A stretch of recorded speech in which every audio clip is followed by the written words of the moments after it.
యుద్ధాలను ఆపేస్తా. ఇది ఎన్నికలకు ముందు ట్రంప్ చెప్పిన మాట. ప్రపంచంలో ఏ మూలన ఏ చిన్న యుద్ధం జరిగినా నేనున్నానంటూ సెటిల్మెంట్ చేయడానికి ముందుకు వస్తుంది అమెరికా. దీంతో యుద్ధాలు రావాలన్నా ఆగిపోవాలన్నా అమెరికా జోక్యం అవసరమన్న భావన ప్రపంచ దేశాల్లో ఉండిపోయింది. ఇతర దేశాల్లో జరిగే యుద్ధాలు కూడా అమెరికా ఎన్నికలను ప్రభావితం చేస్తున్నాయి. యుద్ధాలను ఆపడమే తన ప్రథమ కర్తవ్యం అని ఎన్నికల్లో అమెరికా ప్రజలకు హామీ ఇచ్చారు ట్రంప్. ఇప్పుడు విజయం తర్వాత ఆ దిశగా అడుగులు వేస్తున్నారు. దాదాపు 3 ఏళ్లకు పైగా సాగుతున్న ఉక్రెయిన్ రష్యా యుద్ధాన్ని ఆపేందుకు ట్రంప్ వ్యూహాత్మకంగా పావులు కదుపుతున్నారు.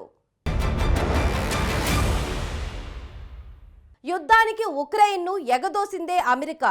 ఇప్పుడు అమెరికాలో పాలన మారింది. దీంతో రష్యాతో పరోక్ష యుద్ధానికి పెద్దగా మక్కువ చూపని ట్రంప్ యుద్ధాన్ని ముగించేందుకు పావులు కదుపుతున్నారు. యుద్ధం చేసేందుకు ఉక్రెయిన్కు లక్షల కోట్ల అమెరికన్ డాలర్లు వెచ్చించాల్సి వస్తుందని ట్రంప్ భావిస్తున్నారు. సుదీర్ఘంగా సాగుతున్న ఈ యుద్ధంలో రష్యా ఏమాత్రం వెనకడుగు వేసే అవకాశాలు కనిపించకపోవడంతో ట్రంప్ వచ్చి రాగానే పుతిన్తో చర్చలు ప్రారంభించారు.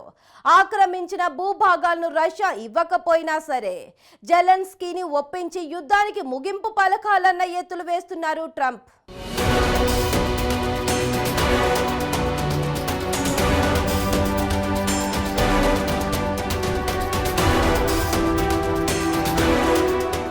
అమెరికా చెప్పుడు మాటలు విని నాటోలో చేరతామని రష్యా ముందు తొడలుగొట్టి మరీ యుద్ధరంగంలోకి దిగిన జెలెన్స్కీకి ఇప్పుడు అమెరికా ధోరణి అర్థమవుతోంది. నాటో సభ్యత్వం వచ్చి ఉంటే ఉక్రెయిన్కు వచ్చే లాభం ఏమిటో ఎంతో తెలియదు, కానీ ఇప్పుడు ఆ దేశం కాక వికలమైంది. నాటో సభ్యత్వం లేదు. బహిరంగంగా వెంట వస్తాయని భావించిన నాటో దళాలు చాటుమాటు సాయానికే పరిమితమయ్యాయి. ఉక్రెయిన్ తరపున నేరుగా యుద్ధంలో పాల్గొంటే రష్యా అధ్యక్షుడు పుతిన్ అణుదాడి చేస్తాడని నాటో దేశాలు గజగజా వణికిపోతున్నాయి. రష్యా, చైనా, ఉత్తర కొరియా మూడు ఒక కూటమిగా తిరగబడితే అమెరికా ఆధిపత్యం కనుమరుగయ్యే పరిస్థితి ఏర్పడుతుందని యూరప్ దేశాలు ఆచితూచి అడుగులు వేస్తున్నాయి. ఈ సమయంలో యుద్ధాన్ని ఆపడానికి అమెరికా చిత్తశుద్ధితో ప్రయత్నించడం లేదు. శవాల మీద పేలాలు ఏరుకుంటున్నట్టుగా ఆ అగ్రరాజ్యం వ్యవహరిస్తోంది.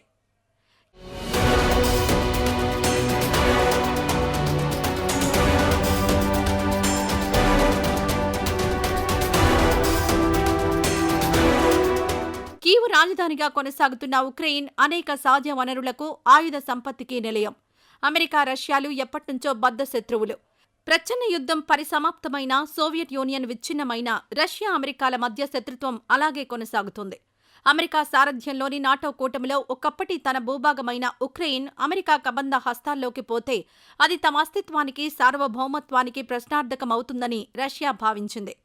ప్రస్తుతం కొనసాగుతున్న రష్యా, ఉక్రెయిన్ భీకర యుద్ధానికి ఇదే ప్రధాన కారణం. ఇటు ఉక్రెయిన్ అమెరికా సహా నాటో దేశాలను నమ్ముకొని అన్నీ పోగొట్టుకోవాల్సి వస్తోంది. ఉక్రెయిన్ అధ్యక్షుడు జెలెన్స్కీ అమెరికా ఉచ్చులో చిక్కుకొని దేశాన్ని ఈ స్థితికి తీసుకువచ్చాడు.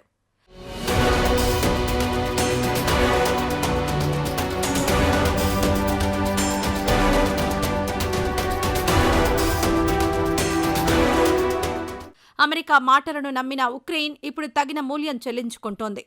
దాదాపు ఆ దేశం సర్వనాశనమైంది. ప్రస్తుతం యుద్ధం కీలక దశకొచ్చినట్లే కనిపిస్తోంది.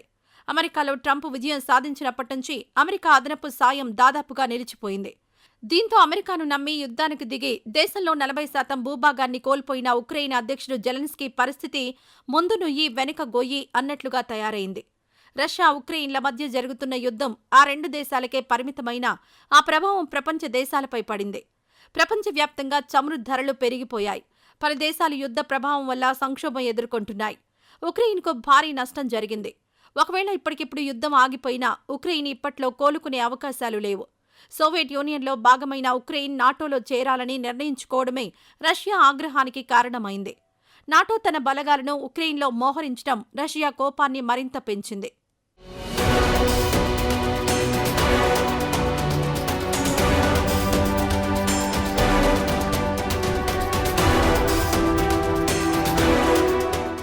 యుద్ధంలో ఉక్రెయిన్కు సాయం చేయడం బైడెన్ పాలసీల్లో ఫస్ట్ ప్రయారిటీగా ఉండేది. కానీ ట్రంప్ పాలసీలు వేరు.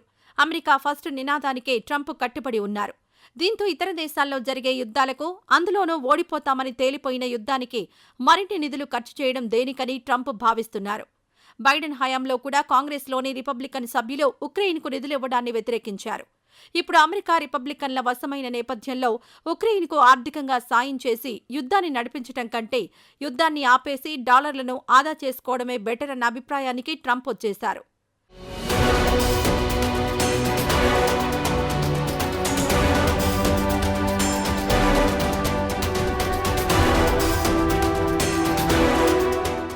మొత్తం వ్యవహారంలో ఇటు రష్యాపై పట్టు బిగించాలనుకున్న అమెరికా బాగానే ఉంది.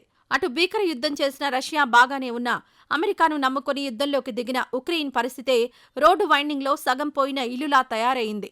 ఉండడానికి పనికిరాదు, వదిలేసేందుకు మనసు రాదు అన్నట్లు తయారైంది. బైడెన్ ఉన్నన్ని రోజులు యుద్ధాన్ని ఎలాగో అలా మేనేజ్ చేస్తూ వచ్చిన జెలెన్స్కీ ఇప్పుడు ట్రంప్ హయాంలో నిధులు అందక ఇబ్బందులు పడుతున్నాడు. అమెరికా గత చరిత్రను పరిశీలించకుండా నాటోలో భాగస్వామ్యం అవ్వాలన్న ఒకే ఒక్క ఆలోచనతో అమెరికా చెప్పుడు మాటలు విని యుద్ధాన్ని ప్రారంభించిన జెలెన్స్కీ తన తప్పుడు నిర్ణయానికి ఇప్పుడు భారీ మూల్యాన్ని చెల్లించుకుంటున్నాడు.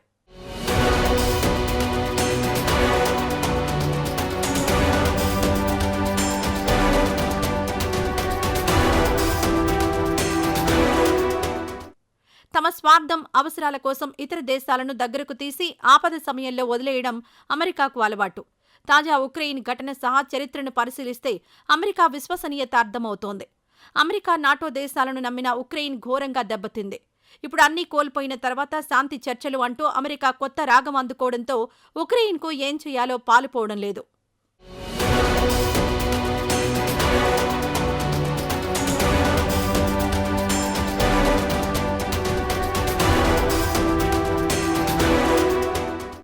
యుద్ధంలో రష్యాతో పోల్చితే ఉక్రెయిన్ కోల్పోయిన భూభాగమే అధికమని తేలింది. తాము స్వాధీనం చేసుకున్న భూభాగాన్ని తిరిగి ఇచ్చేది లేదన్నది పుతిన్ ప్రధాన డిమాండ్.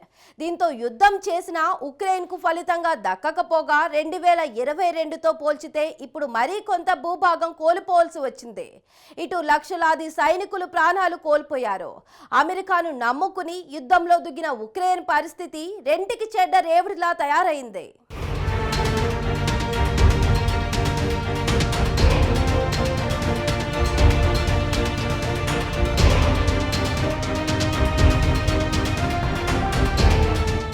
ఇన్నాళ్లుగా యూరప్ దేశాలతో పాటు తమకు అండగా ఉన్న అమెరికా అధ్యక్షుడు జో బైడెన్ ఎన్నికల్లో ఓటమి పాలు కావడం ఉక్రెయిన్కు పెద్ద దెబ్బే. బైడెన్ హయాంలో ఉక్రెయిన్కు అమెరికా ఆర్థికంగా గానీ, ఆయుధాల రూపంలో గానీ అందించిన సాయం అపారం. శతఘ్నులు, rocket ammunition, anti aircraft missiles, aerial బాంబులను ఉక్రెయిన్కు అమెరికా పెద్ద ఎత్తున సరఫరా చేసింది. 2 F-16 యుద్ధ విమానాలను సైతం గత ఏడాది ఆగస్టులో ఉక్రెయిన్కు అమెరికా పంపించింది. ఇలా యుద్ధం మొదలైన 2022 ఫిబ్రవరి 24 నుంచి 2025 జనవరి 9 దాకా అమెరికా ఉక్రెయిన్కు అందించిన సాయం విలువ అక్షరాలా దాదాపుగా 5.7 లక్షల కోట్లు. దిగిపోయే ముందు కూడా బైడెన్ ఉక్రెయిన్కు $500 మిలియన్ ప్యాకేజీ ఇవ్వడానికి ఆమోదం తెలిపారు. ముందుగా చేసిన కేటాయింపుల ప్రకారం మరో $2.25 బిలియన్ సాయం అమెరికా నుంచి ఉక్రెయిన్కు అందాల్సి ఉంది. కానీ ట్రంప్ వచ్చాక పరిస్థితి మారింది. Putin says that he really wants peace. Do you believe him? Yeah, I do. I believe he wants peace. I believe that President Putin, when I spoke to him yesterday, I mean, I know him very well. Yeah, I think he wants peace. I think he would tell me if he didn't. I'd like to see peace. Do you trust President I Putin? believe that, I believe that he would like to see something happen. I trust him on this subject. I think he'd like to see something happen. I think it could have happened a long time ago. At some point, when things settle down, I'm going to meet with China, and I'm going to meet with Russia in particular, those two, and I'm going to say there's no reason for us to be spending almost $1 trillion on military. There's no reason for you to be spending $400 billion. China's going to be at 400 billion. We're at $1 trillion. We're going to be at close to $1 trillion. And I'm going to say, we can we can spend this on other things. We don't have to spend this on military and I'm going to be meeting with China. You know, we were trying to de-escalate nuclear, and I was in a position where Russia had agreed and China had agreed we were going to start, and then we had a rigged election, so that never took place. But this one was too big to rig. We won by so much that it was too big to rig. You want to do the China meeting in the United States, or would you travel to China for that? For what? The China meeting. I tell people all the time, you know, the question is who's going to have the first meeting, where are you going to I say this to Putin, to President Xi, I say to everybody, never bothered me, you know. I'm willing to say I'll go first It doesn't matter. It's the end result that counts. So it doesn't make any difference. When do you want to have a conversation? పుతిన్తో గంటన్నర సేపు మాట్లాడిన Trump నాటోలో ఉక్రెయిన్ను చేర్చుకోవడం ప్రాక్టికల్గా సాధ్యమయ్యే పని కాదని, యుద్ధంలో పోగొట్టుకున్న భూభాగం మొత్తాన్ని ఉక్రెయిన్ తిరిగి పొందే అవకాశాలు లేవని వ్యాఖ్యానించారు. బైడెన్ హయాంలో అందించిన మద్దతును కొనసాగించాలంటే ఉక్రెయిన్లో ఉన్న అత్యంత అరుదైన ఖనిజ నిక్షేపాల్లో $500 బిలియన్ విలువకు సమానమైన జిర్కోనియం, గాలియం వంటి ఖనిజాలను అమెరికాకి ఇవ్వాలని డిమాండ్ చేశారు. కానీ జెలెన్స్కీ అందుకు ఒప్పుకోవట్లేదు. ఒకవేళ ట్రంప్ గనుక ఇదే ధోరణిలో వ్యవహరించి బైడెన్ తరహాలో సైనిక సాయాన్ని కొనసాగించకపోతే ఉక్రెయిన్ ఈ యుద్ధాన్ని 4 నుంచి 6 వారాలకు మించి కొనసాగించలేకపోవచ్చని రక్షణ రంగ నిపుణుల అంచనా. అందుకే అమెరికా మద్దతు లేకుంటే ఉక్రెయిన్ మనుగడ కష్టమన్న వాస్తవాన్ని జెలెన్స్కీ బహిరంగంగా చెప్పారు. Very contradictory things about security guarantees in this document, and for me is very important the connection between some kind of security guarantees and some kind of investment. I think that's important that Vice President understood me that if we want to sign something, we have to understand that it will work and it will be very positive for both nations and it will bring money and security. Donald Trump హయాంలోని అమెరికాపై Europe ఖండం ఇక ఆశలు పెట్టుకోకూడదని, తనను తాను రక్షించుకోవడానికి Europe దేశాలు ఇక సొంత సైన్యాన్ని ఏర్పాటు చేసుకోవాలని జెలెన్స్కీ పిలుపునిచ్చారు. ఉక్రెయిన్ రష్యా యుద్ధ వ్యవహారంలో ట్రంప్ యూరప్ దేశాలకు ఒక్క మాట కూడా చెప్పకుండా కొద్ది రోజుల క్రితం పుతిన్కు ఫోన్ చేసి గంటన్నర సేపు మాట్లాడడం, ఆ తర్వాత నుంచి ఉక్రెయిన్కు వ్యతిరేకంగా వ్యాఖ్యలు చేస్తూ ఉండడం వంటి పరిణామాల నేపథ్యంలో జెలెన్స్కీ ఈ పిలుపునిచ్చారు. Europe just needs to come together and start acting in a way that no one can say no to Europe. But America needs to see where Europe is heading. And this direction of European policy shouldn't just be promising, it should make America want to stand with a strong Europe. This is absolutely possible, I'm sure of it. And we must shape that course. Europe must decide its own future. Ukraine will never accept deals made behind our backs without our involvement. We believe that the core of any security guarantees for Ukraine must be NATO membership. Or if not that, then conditions that allow us to build another NATO right here in Ukraine. Because at some point there will be a border between war and peace. Europe భద్రతకు ప్రమాదకరంగా పరిణమించే అంశాల్లో సాయం చేయడానికి America no చెప్పవచ్చని, కాబట్టి Europe సాయుధ దళాల ఏర్పాటుకు ఇదే సరైన సమయమని తాను బలంగా నమ్ముతున్నానని జెలెన్స్కీ పేర్కొన్నారు.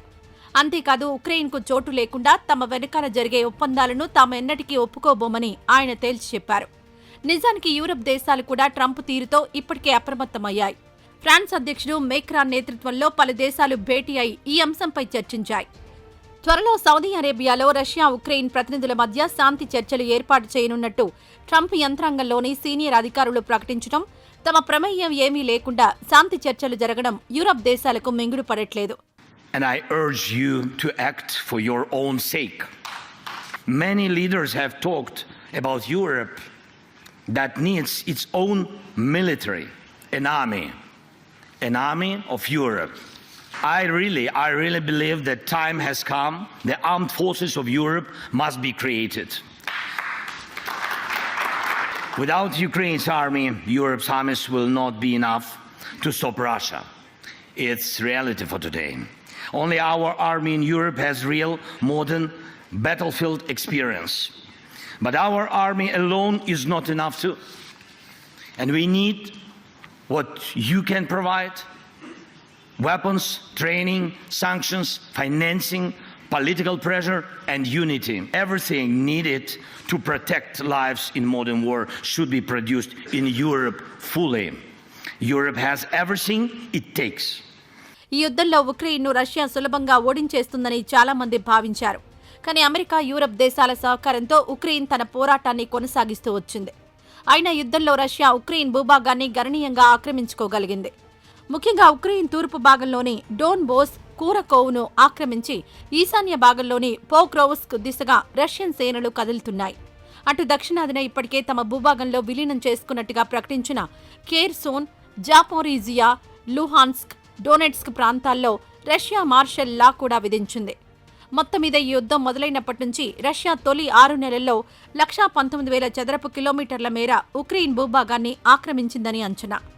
2022కు ముందు ఆక్రమించుకున్న క్రిమియా, డొనెట్స్క్, లుహాన్స్క్లోని కొన్ని ప్రాంతాల 42,000 చదరపు కిలోమీటర్లను కూడా కలుపుకుంటే 161,000 చదరపు కిలోమీటర్లు అవుతుంది. ఇది ఉక్రెయిన్ భూభాగంలో దాదాపు 27%. అయితే ఆ తర్వాత వీరోచితంగా పోరాడిన ఉక్రెయిన్ రష్యా ఆక్రమించుకున్న భూమిలో 74,443 చదరపు కిలోమీటర్ల మేర వెనక్కి తీసుకోగలిగింది.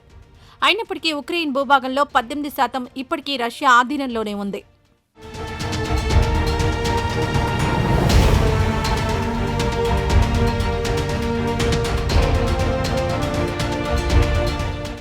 అంతేకాదు కర్క్స్ ప్రాంతంలో ఉక్రెయిన్ ఆక్రమించిన తమ భూభాగంలో 40% దాకా తిరిగి స్వాధీనం చేసుకోగలిగింది.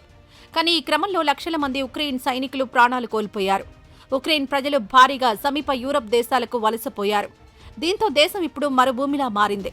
ఉక్రెయిన్ కోలుకొని గత వైభవాన్ని తిరిగి పొందాలంటే లక్షల డాలర్లు ఖర్చు చేయాల్సి ఉంటుంది.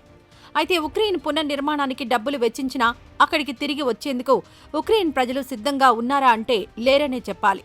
యుద్ధ భయంతో ఆయా దేశాలకు వలసపోయిన ఉక్రెయిన్ ప్రజలు పరిస్థితులు చక్కబడ్డాయని నమ్మేందుకు చాలా సమయం పడుతుంది. ఇలా అమెరికాను నమ్ముకుని యుద్ధానికి దిగిన ఉక్రెయిన్ ఆర్థికంగా, సామాజికంగా చితికిపోయే దీనస్థితికి చేరుకుంది.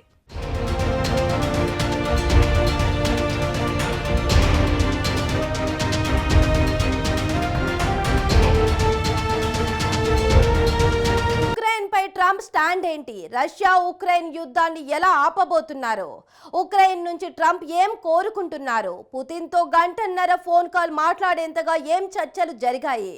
అటు జెలెన్స్కీ, ఇటు పుతిన్ను ఏకకాలంలో సంతృప్తి పరిచేలా ట్రంప్ పెద్ద స్కెచ్చే వేస్తున్నారా? ఇంతకీ 3 ఏళ్ల యుద్ధం ఆగుతుందా? ఆపుతారా? మధ్యవర్తిత్వంతో ట్రంప్కు జరిగే బెనిఫిట్స్ ఏంటి? Let's watch.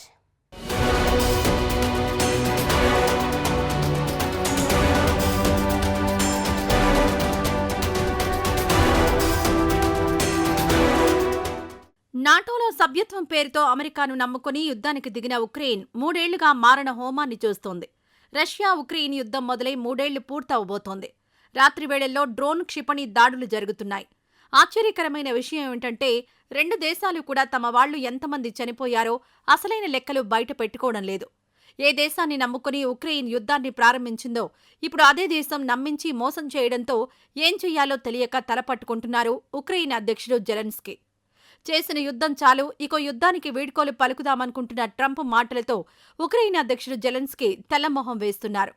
రష్యా అధ్యక్షుడితో ఒకలా, ఉక్రెయిన్ ప్రెసిడెంట్తో మరోలా ట్రంప్ మాట్లాడుతూ మ్యాటర్ కన్ఫ్యూజ్ చేస్తున్నారా, లేదంటే కొలిక్కి తెస్తున్నారా అన్నది బిగ్ క్వశ్చన్గా మారిపోయింది.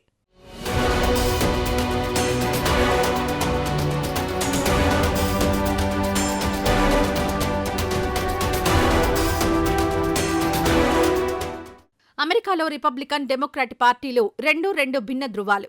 దీంతో పాలన మారిన ప్రతిసారి ప్రపంచం ఏదో విధంగా ప్రభావితమవుతోంది.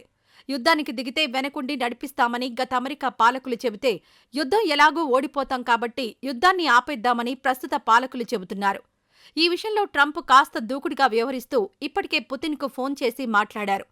పుతిన్తో 90 నిమిషాలు అంటే గంటన్నర సేపు ఫోన్లో మాట్లాడారంటే సిచ్యువేషన్కు ఇంపార్టెన్స్ ఎలా ఇస్తున్నారో అర్థం చేసుకోవచ్చు. ఉక్రెయిన్ను డీల్ చేస్తా, నాటోలో ఉక్రెయిన్ను చేర్చే ఛాన్సే లేదు, 2014కు ముందు రష్యా స్వాధీనం చేసుకున్న భూభాగాన్ని ఉక్రెయిన్కి ఇవ్వాల్సిన పని లేదు, ఇలా పుతిన్కు వినసొంపుగా ఉండే మాటలెన్నో ట్రంప్ చెప్పారు. ఉక్రెయిన్తో శాంతి చర్చలు జరపాలంటే ఆ దేశానికి నాటో సభ్యత్వం ఇవ్వొద్దన్నది రష్యా ప్రధాన డిమాండ్. దానికి ట్రంప్ కూడా సానుకూలంగానే ఉండడంతో తర్వాతి స్టెప్లో ఏం జరుగుతుందో ఎవరైనా ఈజీగా ఊహించుకోగలుగుతారు. And we'll have other people involved too. A lot of people, a lot of forks in the, a lot of forks in this game. I'll tell you what. This is a very interesting situation. But the Ukraine war has to end, and it's a ridiculous war, and it has to end. We had a good talk with President Putin. I had a good talk with President Zelensky. Very good talk. And somebody said, "Oh, I should have called Zelensky first." I don't think so. I mean, we have to find out whether or not Russia wants to make a deal. I know that Zelensky wants to make a deal, because he told me that. But I now know that Russia wants to make a deal. Did you ask Secretary Hegseth to walk back his comments yesterday saying Ukraine won't join NATO and won't go back to pre-2014 No, borders because those no, are I didn't, no. bargaining chips you could use? No, I didn't. Somebody told me to, but I thought his comments were good yesterday, and they're probably good today. They're a little bit softer, perhaps, but I thought his comments Is that from your yesterday. impression? I thought his comments yesterday were pretty accurate. I don't see any way that a country in Russia's position could allow them, just in their position, could allow them to join NATO. I don't see that happening. And long before President Putin, Russia was very strong on the fact that I believe that's the reason the war started, because Biden went out and said that they could join NATO, and he shouldn't have said that. As soon as he said that, I said, you know what? You're going to have a war now, and I was right about that. This is a war that would have never happened if I were president. ఇటు జెలెన్స్కీకి phone చేసి personal number ఇచ్చారు Trump. ఇద్దరిని లైన్లో పెట్టారు. కలిసి పనిచేయడం వల్ల ఏదో ఒకరోజు గొప్ప లబ్ధి జరుగుతుందని, రష్యా ఉక్రెయిన్ యుద్ధం వల్ల ఇప్పటికే చాలా నష్టం వాటిల్లిందన్నారు ట్రంప్. యుద్ధంలో లక్షల మంది ప్రాణ నష్టాన్ని అరికట్టాలని అంగీకారానికొచ్చామని, వెంటనే చర్చలు మొదలుపెట్టేందుకు అంగీకరించామన్నారు. కామన్ సెన్స్ నినాదాన్ని ఇద్దరం గట్టిగా నమ్ముతున్నామని చెప్పుకొచ్చారు. రష్యా అధినేత పుతిన్తో తాను శాంతి చర్చల కోసం తొలిసారి సౌదీ అరేబియాలో భేటీ కావచ్చని ట్రంప్ చెప్పారు. I think he wants to stop fighting. I see that. We spoke long and hard. Steve Witkoff was with him for a very extended period, like about 3 hours. I think he wants to stop fighting. They have a big, powerful machine. You understand that.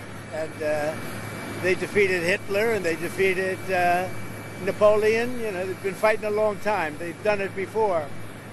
And but I think he'd like to.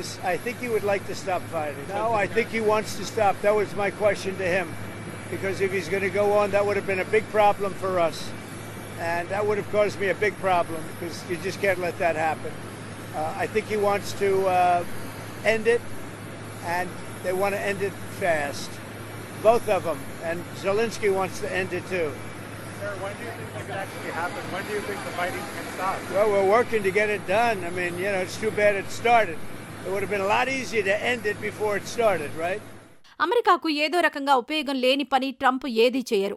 Russia Ukraine శాంతి చర్చల్లో మధ్యవర్తిత్వం కోసం ప్రయత్నిస్తున్న Trump ఇందులో ఎంతో కొంత లాభం చూసుకుంటున్నారన్న వాదనలు కూడా ఉన్నాయి. ఏదీ రాకపోతే, ఏమీ లేకపోతే మధ్యలో వెళ్లేందుకు సహజంగానే ట్రంప్ ఇంట్రెస్ట్ చూపరన్న టాక్ ఉంటుంది. ఇప్పుడు కూడా పెద్ద స్కెచ్చే వేశారు. ఉక్రెయిన్తో ఓ డీల్ కోసం ట్రంప్ చాలా ప్రయత్నాలు చేస్తూ వస్తున్నారు. రేర్ ఎర్త్ మినరల్స్ అంటే అరుదైన ఖనిజాలు అందిస్తే తాము సైనిక సహాయం అందిస్తామన్న మాట మాట్లాడుతున్నారు. సో ఉక్రెయిన్ భూభాగంలో రేర్ ఎర్త్ మినరల్స్ చాలానే ఉన్నాయి. ఇవి సెల్ ఫోన్లు, హార్డ్ డ్రైవ్లు, చిప్లు, అన్ని రకాల ఎలక్ట్రిక్, హైబ్రిడ్ వెహికల్స్, సెన్సార్స్ తయారీ కోసం వాడే అరుదైన ఖనిజాల కోసం ట్రంప్ ప్రయత్నిస్తున్నారు. లిథియం, టైటానియం, యురేనియం వంటివెన్నో ఉన్నాయి.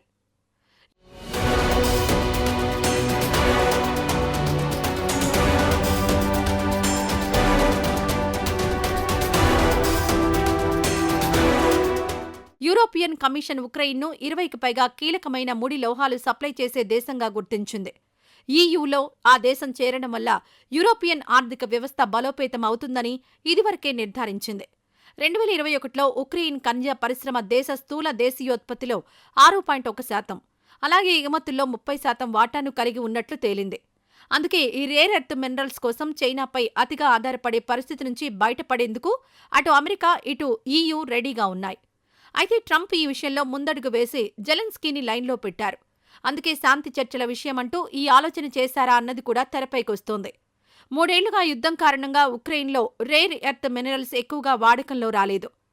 యూరప్ అంతటితో పోలిస్తే టైటానియం నిల్వలు ఉక్రెయిన్లోనే ఉన్నాయి.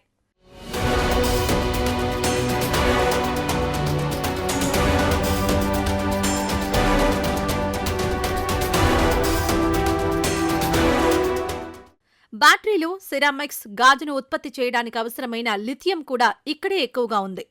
ఈ డీల్ ట్రంప్ జెలెన్స్కీ భేటీలోనే క్లారిటీ వచ్చే ఛాన్స్ కనిపిస్తోంది. తన స్వార్థం కోసం యుద్ధానికి ప్రేరేపించిన అమెరికా ఇప్పుడు యుద్ధం కొనసాగించేందుకు సాయం చేస్తే మాకేమిస్తారని ఉక్రెయిన్ను అడుగుతూ ఉండడం అమెరికా ద్వంద్వ నీతికి అద్దం పడుతోంది. ఈ యుద్ధంలో అమెరికా, రష్యా ఆధిపత్యానికి ఉక్రెయిన్ బలైపోయింది. ఉక్రెయిన్ పునర్నిర్మాణానికి దాదాపు 50 ఏళ్లకు పైగా పట్టవచ్చని నిపుణులు అంచనా వేస్తున్నారు.